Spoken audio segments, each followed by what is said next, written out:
공노루가 사양노루입니다. 그러면 공노루는 노래 가사에 나와요. 비목이라는 노래가 있죠. 화살머리 고지 전투를 상징해서 그때를 상징해서 만든 노래 비목. 깊은 계곡 양진역해 이렇게 나오잖아요. 참 그 노래 부르면서 세상 떠난 군인들의 그 헬멧 그게 사실 탁 떠오릅니다. 참 수많은 사람들을 죽게 했고 참 이산가족을 만들어야 했던 그 6.25 사변이라는 것이 DMZ라는 것을 만들었습니다. 근데 역설적으로 DMZ가 있었기에 여기에 오늘 사양노루가 나오는 겁니다. 그렇지 않았으면 아마 전멸되었을는지 몰라요. 다시 말해서 참 많은 사람 우리나라 역사를 어둡게 했던 DMZ가 대신 사양노루를 보호하게 되었다. 이것이 DMZ의 역설이 아니고 뭐냐 이렇게 말씀을 드립니다. 그런데 나중에도 얘기가 나올지 모르겠습니다만 사양노루가 지금 DMZ 안에 가장 많고 전국적으로 약 30마리가 겨우 남았답니다. 30마리 정도 남았을 것이라고 추정을 하는 거죠. 그래서 참 귀한 동물이 우리 강원도 화천부터 시작해서 저 고성까지 그 많은 곳에 DMZ에 아직도 멸종되지 않고 살아남아 있다는 것, 이거 다양한 일이라고 생각을 합니다. 사양노루는 노루 쪽하고 비슷한 동물들은 틀림없습니다. 없는데 그 몸 크기는 노루보다 작아요. 고라니보다 작아요. 노루보다 고라니가 작은데 고라니보다 사양노루가 작습니다. 사양노루의 특징하면 역시 사양을 가지고 있다는 이야기겠죠.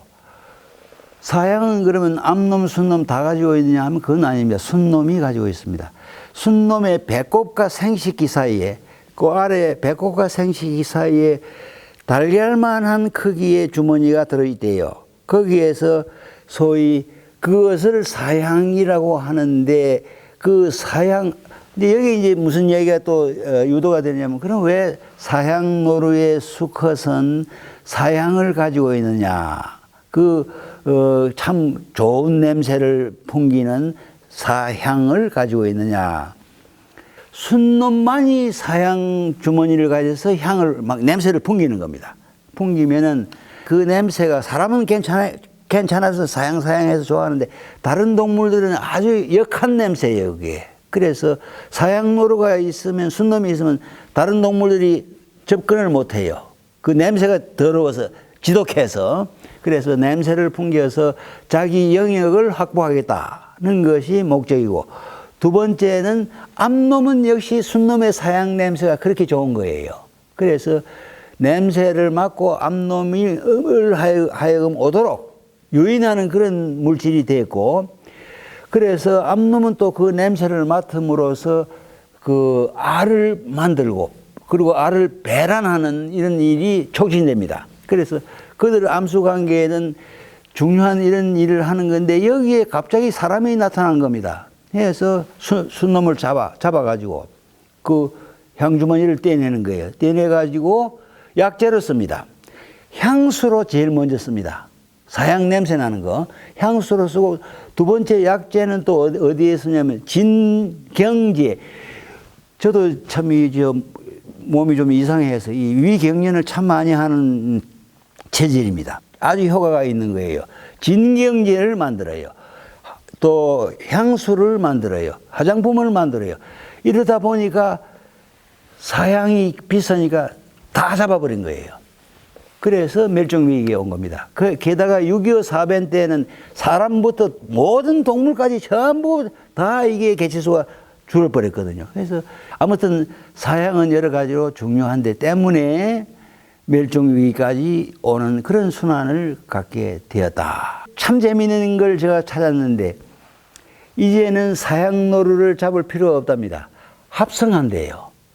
향수를 합성하는데 그래서 값이 너무너무 싸다고 합니다. 마찬가지로 사양노루는 합성물질, 소위 사양물질을 합성했기 때문에 인조 합성물질이 있어서 이제는 사양노루는 안심하고 사실은 다녀도 된다는 이야기입니다. 다른 동물들은 사양 냄새가 역하고 격한데 사람하고 암놈, 사양노루 암놈은 이상하게도 그 냄새가 좋게 느껴진 거예요. 그래서 여인네들이, 소위 궁중의 여인네들을, 또 대갓집에 그 여인네들이 남자의 사랑을 끌기 위해서, 유혹하기 위해서 결국은 사양의 냄새가 나는 주머니를 옷섭에다 이렇게 간직히 했다는 거 아닙니까? 그게 특히 6.25 때 그랬던 거예요. 이거 쫓겨다니느라 정신이 없어. 이놈들은 노루나 고라니처럼 발굽이 두 개입니다. 발굽이 두 개인 발굽 동물인데 이 발굽 덕분에 그 깎아지른 벼랑 그리고 바위산 이런데 올라가서 거기에는 그 옛날에 얘기한 여운이 호랑이니 늑대들이 못 오잖아요. 그래서 거기에서 이제 겨우 버텨냈던 건데 10년 15년이면 꽤 오래 사는 편입니다. 그리고 먹이 나무 껍질까지 먹는 놈이니까, 그러니까 쉽게 말하면 염소하고 비슷할 정도로, 염소가 또 비슷한 동물에 들어갑니다. 그래서 풀잎은 물론이고 나무 껍질 줄기까지 먹는 놈들이 이 무리들이라는 또 특징을 가지고 있습니다. 그리고 참 재밌는 것 중에 하나는 사실은 우리나라 말고 저 시베리아 또는 저 만주 이런 쪽에도 이것들이 살거든요. 저 시베리아 북극 쪽으로 가면 그 지류라는 이 사양노루들이 먹는 식물이 지류라는 식물이 있는데 우리나라는 숫자가 양이 아주 적습니다. 그래서 그러나 DMZ의 겨울에는 풀잎도 없고 아무것도 뭐 솔잎 같은 건 잘 못 먹으니까 잎이 넓은 걸 주로 먹는데 못 먹을 때 뭘 먹냐면 이 지류를 따 먹어요.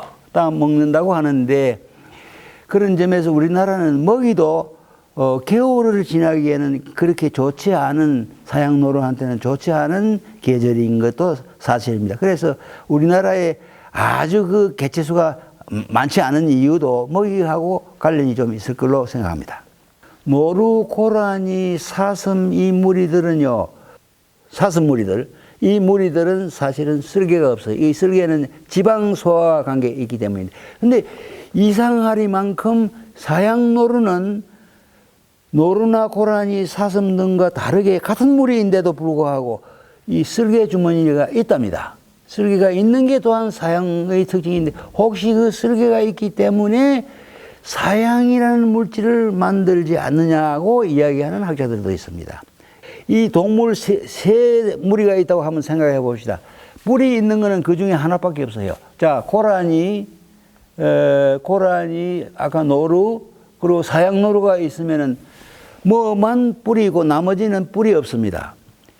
노루는 뿔이 있지만은 사양노루는 뿔이 아닌 엄니를 가지고 있다는 말씀을 드린 겁니다. 그래서 지금 제가 말씀드린 것은 이 사슴 무리들 이걸 가만히 봤을 때 어떤 놈은 뿔이 있는데 어떤 놈은 이빨만 있더라, 뿔이 없더라 하는 이야기를 지금 유념해서 들어드셨으면 될 겁니다. 이제 자리만 잡히면 개체수가 늘게 돼 있어요. 여기에 사양노루의 포식자, 천적인 아까 호랑이, 늑대, 뭐 여우 이런 것들이 우리나라에 없습니다. 없어서 그래서 제자리만 잡아주면 안전하게 개체수를 늘릴 수 있지 않는가 그런 생각을 합니다. 네.